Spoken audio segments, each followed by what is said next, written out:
ఆంధ్రప్రదేశ్కి దీనివల్ల ఎలాంటి ఉపయోగాలు? ఇది చాలా కీలకం. ఇది ఒక మంచి ఆపర్చునిటీ చంద్రబాబు నాయుడు గారికి. ఎందుకంటే ఒక ఆంధ్రప్రదేశ్లో ఇంత భారీ విజయమే కాదు, కేంద్రంలో కూడా తమ అండదండలతోనే ఈరోజు ప్రభుత్వం రన్ చేసే పరిస్థితికి బీజేపీ వచ్చింది అంటే ఒక సువర్ణ అవకాశం. మరి ఈ సువర్ణ అవకాశాన్ని ఆయన ఏ రకంగా అందిపుచ్చుకుంటారు, ఆయన మేధస్సుకి ఏ రకంగా పదును పెడతారో, ఆంధ్రప్రదేశ్ ప్రజలకి మరొకసారి వేరే వాళ్ళకి అవకాశం లేకుండా ఉండే విధంగా మరి పార్టీని బలోపేతం చేసుకుంటూ పాలనని అద్భుతంగా సాగిస్తారా? కక్షలు కార్పణ్యాలు గతంలో మాకు అలా చేశారు ఇప్పుడు మేము ఇలా చేస్తామని ఇందులో పడతారా? చాలా కీలకం రానున్న రోజుల్లో. సో మరి వైఎస్ఆర్సీపీ ఏంటి, దాని పరిస్థితి ఏంటి, వైఎస్ఆర్సీపీ ఏం చేయబోతుంది, వైఎస్ఆర్సీపీ పరిస్థితి ఏంటి? నేతలందరూ చెల్లాచెదరైపోయారు, మంత్రులందరూ ఎగిరిపోయారు, అసలు వాయిస్ ఇవ్వడానికి కూడా ఈరోజు భయపడే స్టేజ్కి వెళ్ళిపోయారు వాళ్ళు. మరి మళ్ళీ పుంజుకుంటుందా? అంత ఈజీగా జగన్మోహన్ రెడ్డి గారు వదిలేస్తారా? చూడాలి, చాలా కీలకం. ఇక అసలు కథ, గెలిచారు, అధికారం చేపట్టబోతున్నారు, ప్రమాణ స్వీకారం 9వ తారీఖున చేయబోతున్నారు, దానికి సంబంధించి అన్ని ఏర్పాట్లు చేసుకుంటున్నారు. అయితే పొత్తులో క్యాబినెట్ ఏంటి, పొత్తు క్యాబినెట్, అలాగే ఎవరెవరికి మంత్రి పదవులు వచ్చే అవకాశం ఉంటుంది, ఎవరెవరు ఆశావాహులు ఉన్నారు, ఇంత పెద్ద మ్యాండేట్లో ఇంత పెద్ద ఎత్తున అభ్యర్థులు గెలుపుతో ప్రతి ఒక్కరికి కూడా మంత్రి కావాలని అనుకుంటారు. టార్గెట్ ఎమ్మెల్యే ఫస్ట్, మంత్రి కావాలని అనుకుంటారు. అందులోని జనసేన ప్రధాన పాత్ర పోషించింది. మరి జనసేనకి ఎన్ని స్థానాల్లో వాళ్ళకి ఛాన్స్ ఇస్తారు, క్యాబినెట్లో వాళ్ళ షేర్ ఎంత, బీజేపీ షేర్ ఎంత, తెలుగుదేశం పార్టీ ఎంత తీసుకుంటుంది, మరి హామీలు ఇచ్చిన వారి పరిస్థితి ఏంటి, ఇవన్నీ కూడా ఇప్పుడు చంద్రబాబు నాయుడు గారి టేబుల్ మీద ఉన్నాయి. అందులో ఉండే అవకాశాలు ఈసారి పొత్తు క్యాబినెట్ ఎక్స్క్లూజివ్గా మీకు అందించే ప్రయత్నం చేస్తాం. చూద్దాం ఎవరెవరు ఉండిపోతున్నారో. టెక్కలి నియోజకవర్గం, ఈసారి టెక్కలి నియోజకవర్గం నుంచి మరొకసారి సత్తా చాటిన వ్యక్తి అచ్చెన్నాయుడు. పోలినాటి వెలమ సామాజిక వర్గానికి చెందిన ఆయన, మాజీ మంత్రి, ప్రస్తుత తెలుగుదేశం పార్టీ ఆంధ్రప్రదేశ్ రాష్ట్ర అధ్యక్షుడు, 6 సార్లు ఎమ్మెల్యే గెలిచిన వ్యక్తి. అచ్చెన్నాయుడికి ఈసారి ఖచ్చితంగా ఇస్తారు. ఎందుకంటే గతంలో రామ్మోహన్ నాయుడు కూడా వాళ్ళ అన్నయ్య గారి అబ్బాయి కూడా ఒక సవాల్ విసిరాడు ఆయన అరెస్ట్ చేసినప్పుడల్లా, మా చిన్నాన్న హోంమంత్రి అవుతారు అప్పుడు తేలుస్తాం లెక్కలన్నీ అని. మరి అది అవుతుందా, ఆయనకి ఏ పోర్ట్ఫోలియో ఇస్తారు, ఏదైనా సరే మొదటి జాబితాలో ఖచ్చితంగా అచ్చెన్నాయుడికి 100కి 100% క్యాబినెట్లో తీసుకోవడం అన్నది ఎవరు ఆపలేని పరిస్థితి. ఖచ్చితంగా ఆయన క్యాబినెట్లో తీసుకుంటారు. ఎందుకంటే పార్టీ అధ్యక్షుడు, 6 సార్లు గెలిచిన చరిత్ర ఉన్నది, మాజీ మంత్రి, అసలు శ్రీకాకుళంలో మొత్తం అంతా కూడా కొల్లగొట్టారు తెలుగుదేశం పార్టీ. సో ఇలాంటి టైంలో ఆ జిల్లా నుంచి ఖచ్చితంగా ఆయనకి 100% అవకాశం ఉంటుంది. ఇక శృంగవరపుకోట నియోజకవర్గం నుంచి కొప్పుల వెలమ కోళ్ళ అప్పలనాయుడు గారి మనవరాలు, 2 సార్లు ఎమ్మెల్యే అయిన ఆవిడ మహిళ కోళ్ళ లలిత కుమారి, టీటీడీ మెంబర్ కూడా ఈవిడ గతంలో చేశారు. సో మరి మహిళా కోటాలో ఆవిడకి ఇచ్చే ఛాన్స్ ఉంటుందా, మహిళా కోటాలో ఎలాంటి అవకాశం ఉంటుంది, ఆవిడ కూడా ఆశావహుల లిస్టులో ఉన్నారు. ఇక కురుపాం నియోజకవర్గం తొయ్యక జగదీశ్వరి, తెలుగుదేశం పార్టీ నుంచి ఆవిడ విజయాన్ని సాధించింది. కమ్యూనిటీ చూసుకుంటే భగత సామాజిక వర్గానికి చెందిన మహిళ ఆవిడ, 2 సార్లు గెలిచి ఒక ఉప ముఖ్యమంత్రి అయిన పుష్పశ్రీవాణి మీద ఈవిడ గెలడం, పుష్పశ్రీవాణికి డిప్యూటీ చీఫ్ మినిస్టర్ ఇచ్చారు, ఆవిడ మీద గెలిచిన రికార్డు ఈవిడిది ఇప్పుడు.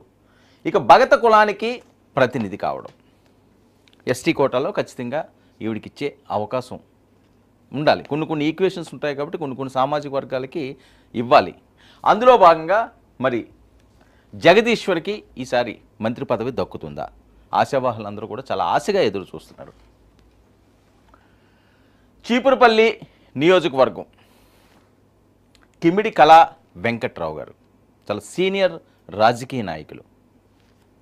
తూర్పు కాపు సామాజిక వర్గం ఆంధ్రప్రదేశ్లో ఎంత బలంగా ఉంటుందో వేరే చెప్పాల్సిన అవసరం లేదు. అంతేకాకుండా మాజీ మంత్రి, అచ్చెన్నాయుడికి ముందు ఈయన పార్టీ మాజీ అధ్యక్షుడు. 2014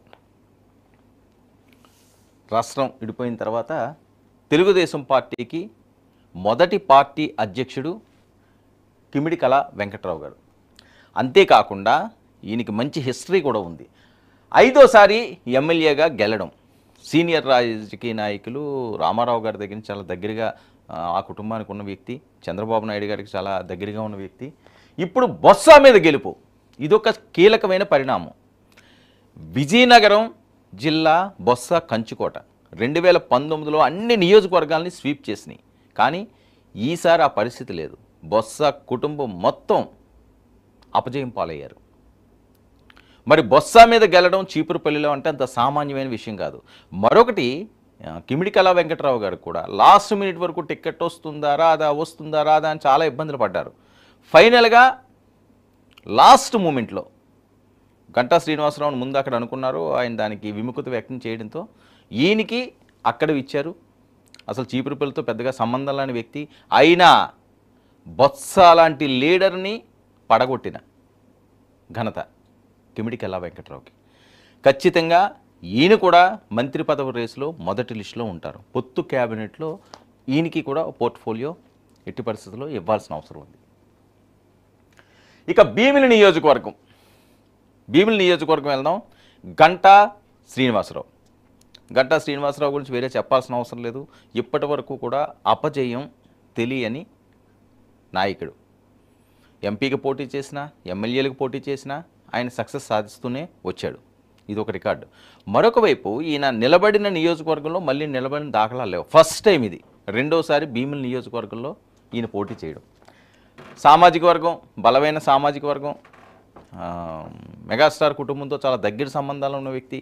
చిరంజీవి గారి క్యాబినెట్లో ఆయన విలీనం చేసిన తర్వాత కాంగ్రెస్లో మంత్రిగా చేసిన వ్యక్తి, ప్రజారాజ్యం పార్టీలో గెలిచిన వ్యక్తి. చాలా రికార్డ్స్ ఉన్నాయి.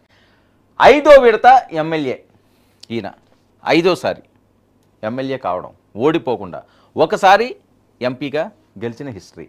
2 విడతలు మంత్రి, 2 సార్లు ఇప్పటికే మంత్రి కింద ఈయన విధులు నిర్వహించింది. అయితే ఈయనకి మంత్రి పదవి ఇవ్వడానికి కొన్ని ఆటంకాలు ఉన్నాయి. అది ముఖ్యంగా అయ్యన్న పాత్రుడి వల్ల. అయ్యన్న పాత్రుడు గంటా శ్రీనివాసరావు పేరు చెబితే ఒంటి కాలు మీద నిలబడతారు. ఎందుకంటే డైరెక్ట్గా అటాక్ చేస్తుంటాడు. వీళ్ళిద్దరికీ నిప్పు ఉప్పుగా ఉన్న నేపథ్యం. 2014లో కూడా రాష్ట్ర విభజన తర్వాత గంటా శ్రీనివాసరావుకి మంత్రి పదవి ఇవ్వడానికి వీల్లేదని చెప్పి పట్టుపెట్టిన వ్యక్తి అయ్యన్న పాత్రుడు.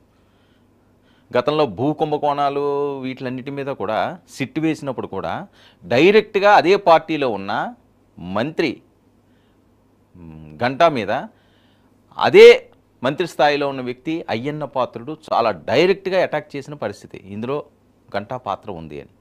సో చాలా గ్యాప్ ఉంది వీళ్ళిద్దరి మధ్యన. మరొక వైపు చింతకాయల అయ్యన్న పాత్రుడు కరుడుగట్టిన తెలుగుదేశం నాయకుడు.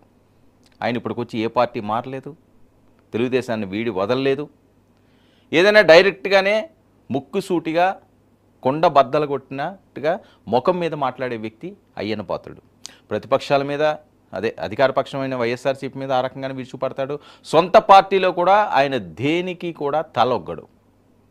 మొదటి నుంచి అదే వైఖరి. స్పీడ్ ఉన్న నాయకుడు, డైరెక్ట్గా అటాక్.